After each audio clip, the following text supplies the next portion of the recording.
네, 많은 사람들이 평안을 꿈꿉니다. 그런데 혹시나 이런 생각을 가져보신 적 있으신가요? 아무것도 안 하고 싶다. 진짜 아무것도 안 하고 있어도 아무것도 안 하고 싶다. 네, 혹시 이런 마음을 가져보신 적 있으십니까? 네, 계절에 시즌이 있는 것처럼 우리의 삶에도 이러한 것이 있습니다.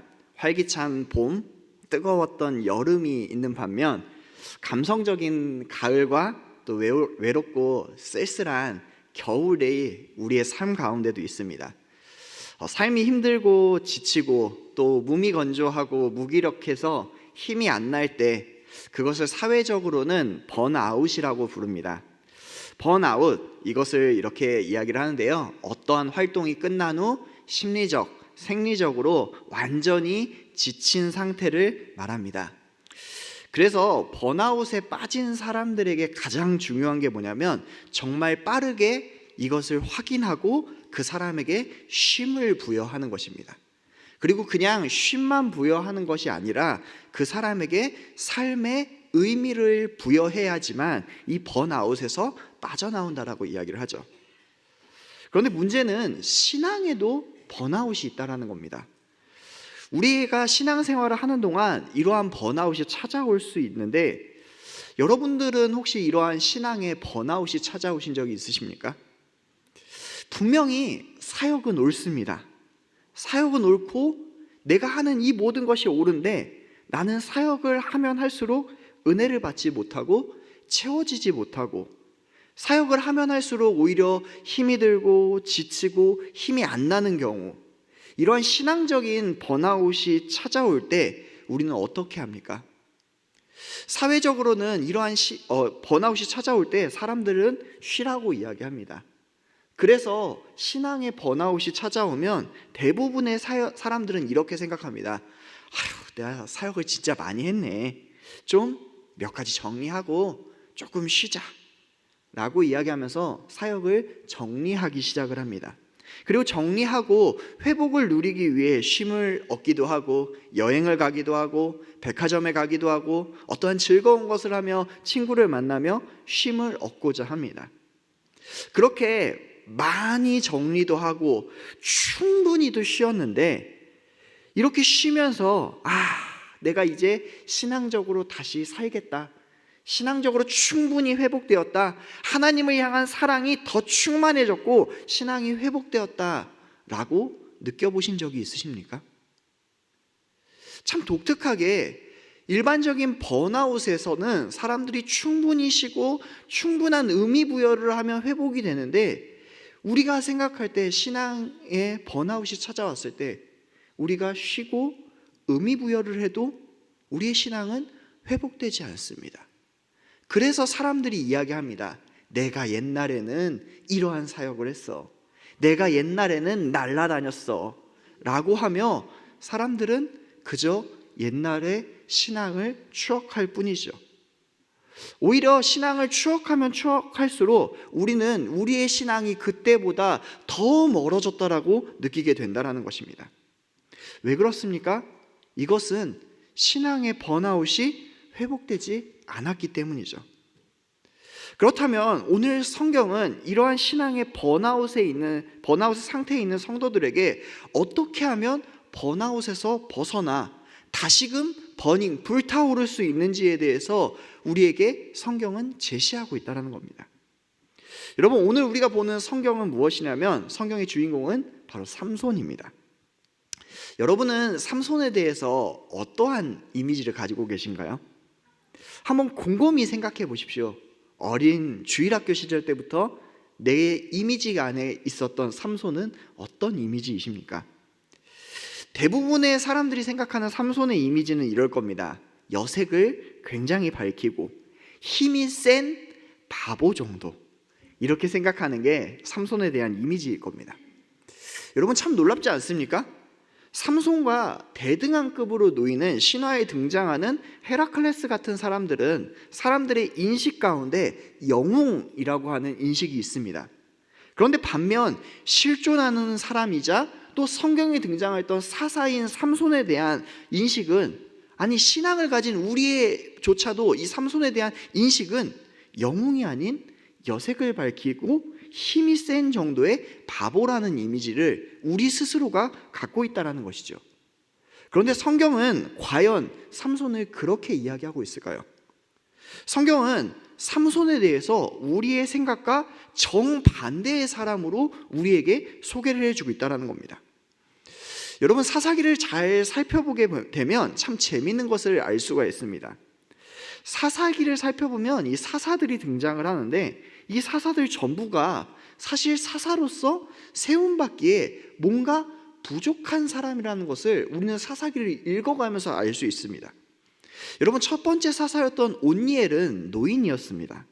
에웃은 장애인이었고요, 삼갈은 미천한 신분을 가진 사람이었습니다. 드보라는 어떻습니까? 당대에 인정받지, 아니 사람의 숫자에도 들어가지 못했던 여자가 이 사사가 되었습니다. 기드온은 어떤 사람이었습니까? 겁쟁이였죠. 입다는 어떤 사람이었습니까? 사생아의 불량자였다라고 하는 것이 성경의 기록입니다. 그에 비해 삼손을 성경은 뭐라고 기록하고 있습니까? 그는 젊고 어떠한 장애도 가지고 있지 않으며 하나님의 영이 부여된 강력한 힘을 가지고 있고, 그는 나신으로 들여진 신앙인이자 또한 그의 부모도 좋은 신앙을 물려주었고 삼손을 존중해 주었던 사람이다 라고 이야기합니다. 여러분, 앞에 있는 사사들과 삼손이 굉장히 많이 비교되지 않습니까? 마치 사사기 전체에 등장했던 모든 사사들의 부족한 부분을 다 채워서 꽉꽉꽉 눌렀던 사람이 삼손과 같다라는 겁니다. 그런데 우리는 이렇게 생각을 할 겁니다. 삼손이 이러한 능력을 꽉꽉 눌러받았어도 그 사람이 지혜가 부족해서 그런 부족한 사람이 아닙니까? 라고 생각을 할 수 있습니다. 그런데 우리가 이 사사기를 잘 살펴보면 14장부터 이 16장까지의 내용을 잘 살펴보면 삼손이 그냥 힘만 가진 사람이 아니라 굉장한 두뇌를 가진, 이 두뇌의 소유자며 또 대인관계도 엄청난 사람인 것을 알 수 있습니다. 먼저 그의 결혼식의 모습을 성경은 우리에게 소개합니다. 적국인 블레셋에 내려가서 그는 아내를 구하죠. 여러분, 블레셋과 적대적이었기 때문에 블레셋 사람들과 친해진다라고 하는 것은 불가능에 가까운 일일 겁니다. 그런데 오늘 이 삼손이 블레셋 사람들과 친구가 됩니다. 여러분, 엄청난 친화력을 가진 사람 아닙니까? 이 사람이 만약에 친화력을 갖지 못했다면 이 사람은 엄청난 두뇌에 엄청난 포커페이스를 가진 사람입니다. 대단한 사람이죠. 그리고 이 사람이 굉장한 두뇌의 소유자라는 것을 알려주는 것이 이 사람 삼손이 결혼식장에서 내었던 퀴즈 때문입니다. 이 사람은 30벌의 옷을 내걸고 결혼식에 참석한 모든 사람들에게 즉흥적으로 수수께끼를 내면서 퀴즈 시합을 하게 됩니다. 그리고 이 수수께끼를 절대 풀 수 없다라고 생각해서 그는 문제로 내었다라고 성경은 이야기하죠. 그런데 여러분, 여기에서 중요한 게 있습니다. 당대에 수수께끼나 시나 노래를 만들고 생각하고 제작할 수 있었던 것은 당시의 지식의 교육을 받지 않은 사람이었으면 불가능한 것이라고 이 시대는 이야기하고 있다는 것이죠. 그러니까 우리가 인식하는 것처럼 이 삼손을 바보라고 인식하는 것과 다르게 성경은 굉장히 인텔리한 삼손을 우리에게 소개해주고 있다는 겁니다. 또 어떻습니까? 나중에 이 전쟁을 극대화하기 위해서, 자신의 복수를 극대화하기 위해서 여우를 사용해서 이 블레셋 전 지역을 불사지르는 전략도 쓰는 사람이 바로 삼손이라는 것이죠. 그러니까 성경은 오히려 이 삼손을 바보라고 이야기하는 것이 아니라 우리의 생각과는 다르게 소위 말하는 엄마 친구 아들과 같은 인텔리한 사람이라고 성경은 우리에게 소개해주고 있다는 겁니다. 그러나 삼손을 이렇게 소개하면서도 성경은 우리에게 이야기하는 것은 무엇입니까? 그는 이러한 모든 것을 갖춘 인재임에도 불구하고, 성령님이 이끌어 가심에도 불구하고 이 모든 것을 자기가 원하는 방향대로 사용하였다, 자기가 원하는 방향대로 사용하였던 그런 사람이다 라고 성경은 우리에게 이야기해 줍니다. 신앙 안에서 나신인으로 컸지만 그는 오히려 신앙을 무시하는 사람으로 자라났고, 또한 그의 결혼으로 말미암아 이 블레셋과의 큰 싸움은 복수의 복수를 거듭하면서 결국에 삼손은 모든 사람들에게 인정받지 못하고 이 전쟁으로 말미암아 에단 바위 틈에 숨어 있는 상황이라고 오늘 성경은 우리에게 이야기하고 있다는 것이죠. 여러분, 오늘 이 전제에서 성경은 이 본문을 시작하고 있습니다. 이렇게 에단 바위 틈에 홀로 숨어 있는 이 삼손에게 찾아온 사람이 있다라는 것이죠. 그게 누구입니까? 성경은 놀랍게도 유다 백성들이 찾아왔다라고 이야기합니다. 유다 백성들이 삼손을 찾아온 이유는 무엇입니까? 그를 잡아 블레셋에게 넘겨주기 위함이었다라고 이야기하죠. 여러분, 유다 백성들은 삼손을 찾아올 때 몇 명이 찾아왔냐면 3,000명이 찾아왔습니다.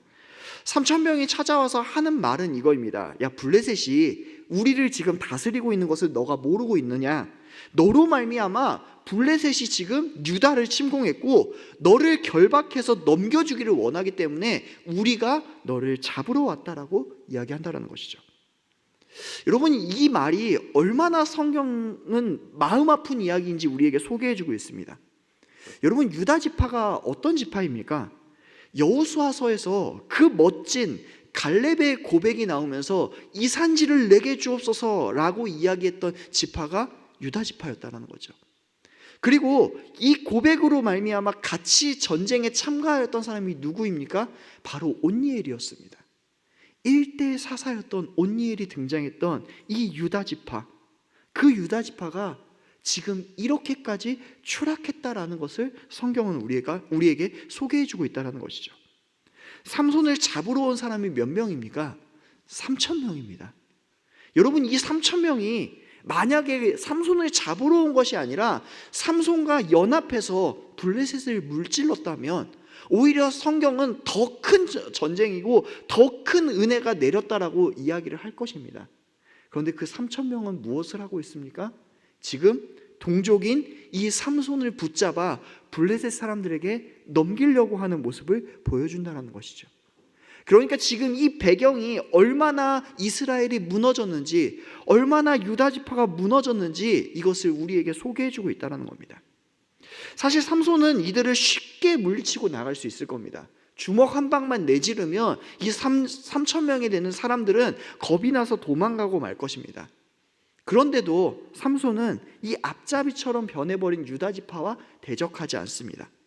오히려 이것을 지파적인 문제로 변하게 될까 걱정하면서 너희가 나를 칠 것이냐라고 하는 것을 삼손이 직접 물어봅니다. 그때 유다 사람들이 이렇게 이야기하죠. 우리가 결박해서 너를 넘겨줄 뿐 우리의 손으로 너를 결단코 죽이지 않겠다라고 약속합니다. 여러분, 이 말이 얼마나 어처구니 없는 말입니까? 지금 블레셋 사람들에게 삼손을 넘겨주면 삼손은 반드시 죽게 됩니다. 그런데 지금 유다 사람들은 뭐라고 이야기하는 겁니까? 너가 죽을 건 알지만 우리의 손으로 너를 죽이는 건 아니니까 우리는 너를 죽이는 게 아니다. 우리는 너를 묶어서 결박시켜서 블레셋 사람들에게만 넘겨줄 뿐이라고요. 그렇게 새 밧줄 2개로 단단히 묶어서 그를 바위 틈에서 이끌어내어 레히라는 곳까지 끌고 가게 됩니다.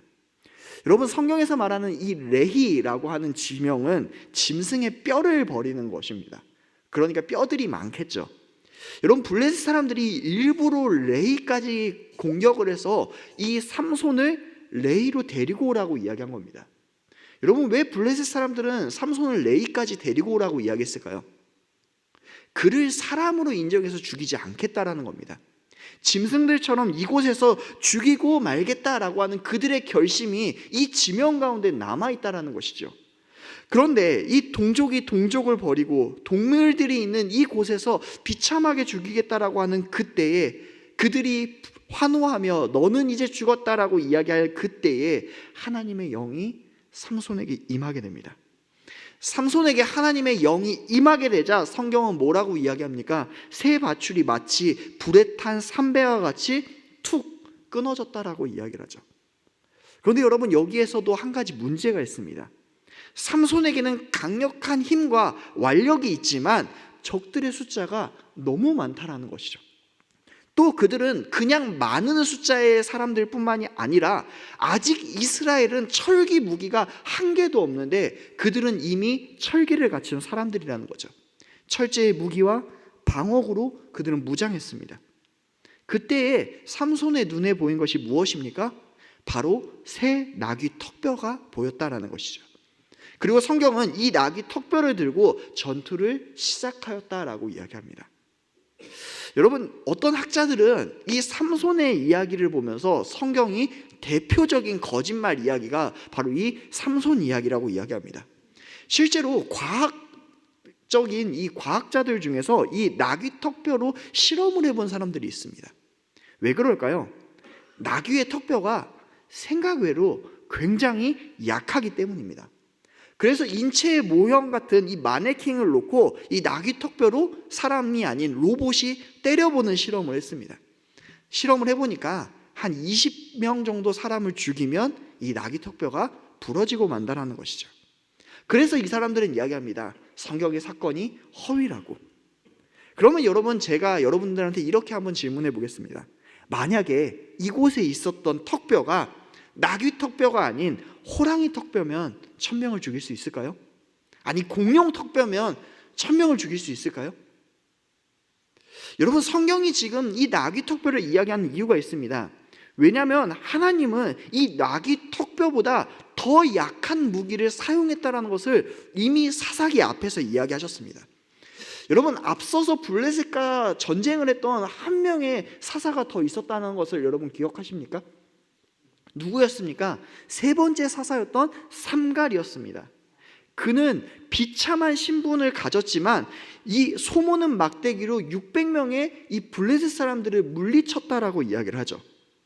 여러분, 그런데 소모는 막대기 보신 적 있습니까? 우리가 소모는 막대기 생각하면 굉장히 굵고 굉장히 긴 막대기를 생각합니다. 그런데 여러분, 사실 소모는 막대기는 그런 막대기가 아닙니다. 왜냐하면 거의 대부분 소나 양을 치는 사람들이 비천한 신분이기 때문에 이 막대기를 돈 주고 살 수가 없다라는 것이죠.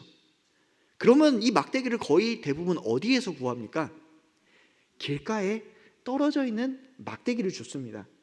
그래서 무겁지 않게 가늘고 길다란 막대기를 주워서 사용하죠.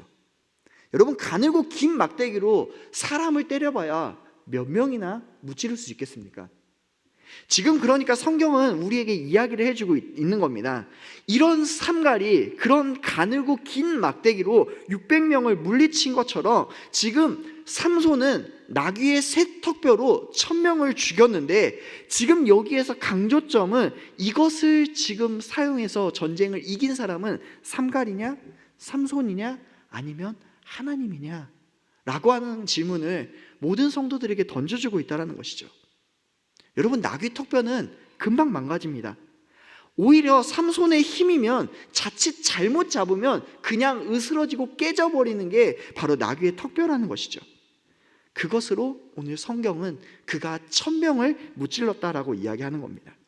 결국 지금 이것은 삼손의 능력을 이야기하는 것이 아니라, 나귀 턱뼈의 힘을 이야기하는 것이 아니라 하나님의 이야기를 하고 있는 게 성경의 이야기라는 것이죠. 그렇게 삼손이 1000명을 무찌르고 난 다음에 삼손은 무엇을 합니까? 노래를 부릅니다. 여러분, 삼손이 노래 불렀다라고 이야기하니까 우리는 신나서 노래 불렀구나 라고 생각할 수 있습니다. 그런데 여기에서 등장하는 이 노래는 사실 대단한 겁니다. 왜냐하면 삼손이 어떠한 것을 가지고 와서 노래를 부르고 있기 때문입니다. 여러분, 성경에서 대표적으로 승전가를 불렀던 사람이 2명이 있습니다. 첫 번째가 누구냐면 바로 모세의 노래입니다. 모세가 홍해를 건너고 난 이후에 이 가족들과 모든 이스라엘 백성들과 함께 승전의 노래를 부릅니다. 여러분, 승전가의 노래는 여기에서부터 유래가 됐죠. 그리고 또다시 한번 승전가의 노래가 울려 퍼지는데, 그것이 언제냐면 바로 드보라 때입니다. 이 사사인 드보라가 승전가의 노래를 부르고 있다는 것이죠. 여러분, 그러니까 삼손이 얼마나 인텔리한 사람인지 아시겠습니까? 삼손은 그것을 기억해서 지금 자기가 전쟁에 이기고 난 이후에 이것들을 따라서 승전의 노래를 부르는 겁니다. 그것도 그냥 부르는 것이 아니라 언어 유희를 사용해서 부르고 있다는 것이죠. 히브리어의 나귀라고 하는 단어와 히브리어의 덤이라고 하는 단어가 동일한 언어입니다. 이것을 사용해서 언어 유기적으로 이 사람이 지금 승전의 노래를 부릅니다. 여러분, 그것이 16절에 등장을 하고 있는데요, 우리 16절의 말씀 함께 같이 읽어보도록 하겠습니다. 이르되 나귀의 턱뼈로 한 더미 두 더미를 쌓았으며 나귀의 턱뼈로 내가 1000명을 죽였도다 하니라. 아멘. 여러분, 이 사람이 언어 유희를 가지고 오면서까지 지금 이 노래, 이 승전가에서 강조하고 있는 부분이 있습니다. 그것이 무엇입니까? 내가입니다. 내가 지금 나귀 턱뼈 이 약한 걸로 한 더미 두 더미를 쌓아서 1000명을 내가 죽였다라고 노래 부르고 있다는 거죠. 여러분, 지금 이 승전의 노래에서 가장 큰 차이가 무엇입니까? 모세의 노래와 드보라의 노래에서는 여호와를 찬양하고 있는데, 지금 삼손은 이 형식을 그대로 갖고 와서 누굴 찬양하고 있습니까? 나를 찬양하고 있다는 겁니다. 그래서 내가 1000명을 죽였다라고 이야기한 다음에 그 지명을 뭐라고 이야기합니까? 지금까지는 레히, 동물들의 뼈를 버리는 곳이었다면 이제는 라맛, 이것이 쌓여있는 산과 같은 곳이라서 턱뼈의 산이라고 해서 라만 레이라고 부르게 됐다라는 것이죠. 여러분, 여기까지 보면 아유 참 삼손 그렇네 라고 생각을 할 수 있는데, 성경은 갑자기 급 반전의 이야기를 우리에게 소개합니다. 그것이 무엇입니까? 이렇게 대단한 삼손이 갑자기 탈진해버리고 마는 것이죠. 아니, 그냥 목이 마른 것이 아니라 견딜 수 없어서 쓰러져 휘청거릴 정도로 탈진해 이제 성경은 그가 죽을 정도가 되었다라고 이야기합니다. 그런데 여러분, 여기에서 우리는 한 가지 큰 배경으로서 성경을 봐야 됩니다. 지금 블레셋 사람들이 1000명이 죽었습니다. 1000명이 죽었기 때문에 그냥 이 모든 전쟁은 끝이 난 겁니까? 여러분, 전투는 끝날 수 있습니다. 그러나 전쟁은 계속됩니다. 그래서 최후의 최후까지 상대방을 지켜보는 사람들이 있다는 것이죠. 그 상태에서 지금 누가 쓰러진 거입니까? 삼손이 쓰러진 거입니다. 아직 전쟁이 끝나지 않은 상태에서 삼손이 쓰러졌습니다. 그리고 지금 이 상황을 지켜보고 있는 또 하나의 무리가 있습니다. 그것이 무엇입니까? 바로 유다 백성들이죠. 삼손을 끌고 왔던 3000명. 여러분, 이걸 봤으면 이제 어떻게 해야 됩니까? 이 3000명의 유다 백성들이 일어나 지금까지 성경에 내려오면 그와 맞서 싸워서 블레셋을 무찔렀다라는 이야기가 등장해야 되는데 성경은 등장하지 않습니다. 그들은 삼손을 지켜만 보고 있습니다. 물 한 잔도 갖다 주지 않습니다. 왜 그렇습니까? 빨리 삼손이 죽어야 우리 지파에 피해가 없을 텐데 빨리 죽었으면 좋겠다, 빨리 사라졌으면 좋겠다 라고 그렇게 삼손을 버려두며 어떠한 도움조차 주고 있지 않은 것이 지금 삼손의 상황이라는 겁니다. 그때서야 삼손은 깨달은 게 됩니다. 삼손이 그러면 무엇을 깨달았을까요? 그것이 바로 18절과 19절에 등장하는 말씀입니다. 우리 18절 19절 말씀 함께 보도록 하겠습니다. 삼손이 심히 목이 말라 여호와께 부르짖어 이르되 주께서 종의 손을 통하여 이 큰 구원을 베푸셨사오나 내가 이제 목말라 죽어서 할례 받지 못한 자들의 손에 떨어지겠나이다 하니 하나님이 레이에서 한 우묵한 곳을 터뜨리시니 거기서 물이 솟아나오는지라 삼손이 그것을 마시고 정신이 회복되어 소생하니 그러므로 그 샘 이름을 엔학고레라 불렀으며 그 샘이 오늘까지 레히에 있더라. 아멘. 여러분, 삼손이 그때서야 깨달은 겁니다. 주여, 제 힘 때문에 이 턱뼈 때문에 구원을 이룬 것이 아닌 주께서 구원을 베푸셨습니다. 주님, 저는 주의 도구입니다.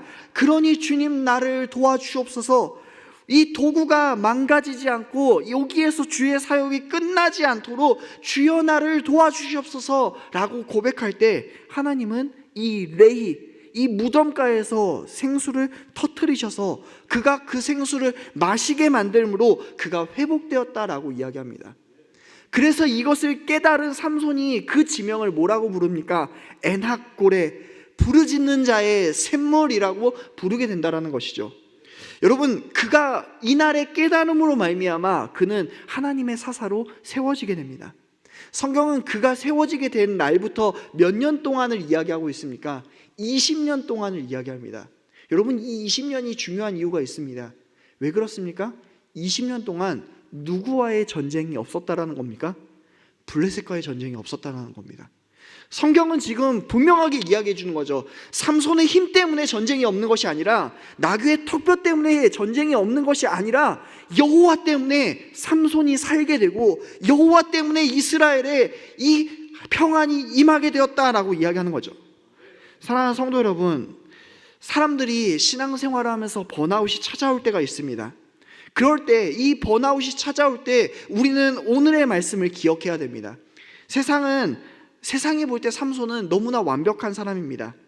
그러나 성경은 지금 뭐라고 이야기합니까? 그 완벽한 사람, 그래봤자 하나님 앞에선 부러지기 쉬운 무덤가에 있는 나귀 턱뼈와 같은 자라고. 여러분, 우리가 얼마나 인텔리하고 얼마나 재능이 있고 이 모든 것을 갖췄다 할지라도 하나님 앞에서는 우리는 부러지기 쉬운 나귀 턱뼈와 같은 자입니다. 우리가 누구의 손에 사용되어야 됩니까? 하나님 손에 사용되어야지만 우리는 하나님의 일에 사용되는 도구가 되는 겁니다. 그래서 하나님은 삼손을 통하여서 여호와의 크신 능력을 우리에게 바라보게 만드신다는 것이죠. 여러분, 그런데 많은 사람들이 신앙생활을 하면서 이 사실을 너무나 쉽게 잊어버리고 만다는 겁니다.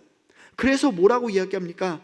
지금까지 이 사역을 감당했던 거 누구 때문이라고? 나 때문이라고. 여기까지 우리 교회가 올 수 있었던 거 누구 때문이라고? 나 때문이라고. 내가 사역을 이렇게 감당할 수 있었던 것도 누구 때문이라고? 나 때문이라고 이야기합니다. 여러분 때문이 아닙니다. 여러분의 능력과 힘이 강력했기 때문이 아니라 하나님이 여러분을 사용하셨기 때문에 하나님의 역사가 지금까지 이루어졌다는 것을 우리는 기억해야 됩니다. 여러분, 신앙의 번아웃이 오는 이유는 이 한 가지 때문입니다. 우리가 주 때문이 아니라 나 때문이라고 이야기할 때 모든 성도들에게 신앙의 번아웃은 반드시 찾아오게 된다는 것입니다. 그래서 여러분, 우리가 신앙의 번아웃이 찾아올 때 우리가 그 사역을 내려놓아도 쉬어도 영적인 번아웃은 결단코 회복될 수 없는 겁니다. 여러분, 사역이 감당하기 어려우십니까? 내려놓아도 좋습니다. 그러나 기억하십시오. 여러분의 능력 때문에 여기까지 오는 게 아닙니다. 그리고 성경은 우리에게 더 나아가서 이야기합니다. 여러분이 그 사역을 내려놓다면 내려놓은 만큼 하나님을 더 찾으라고 이야기합니다. 여러분, 11월, 12월이 되면 제일 많이 나오는 말이 있습니다. 교사를 그만두겠다. 여러분, 교사를 내려놓으시기로 결정하셨습니까? 네, 그렇다면 여러분, 저는 이렇게 권해드리겠습니다. 교사를 내려놓은 만큼 하나님을 더 사랑하시고 말씀을 더욱더 가까이 하십시오. 지금까지 사역으로 인해서 말씀을 가까이 하지 못한 만큼 하나님을 더 가까이 하십시오. 왜 그렇습니까? 신앙의 번아웃은 오직 하나님으로만 회복될 수 있기 때문입니다. 여러분, 사역을 내려놓으시겠습니까? 그렇다면 기도로 하나님을 더 붙잡으시기 바랍니다. 기도하고 새벽을 깨워서 하나님을 더 찾으시기 바랍니다. 에낙골에 부르짖는 자의 기도를 들으시는 하나님을 놓치지 마시고 하나님께 가까이 가시기 바랍니다.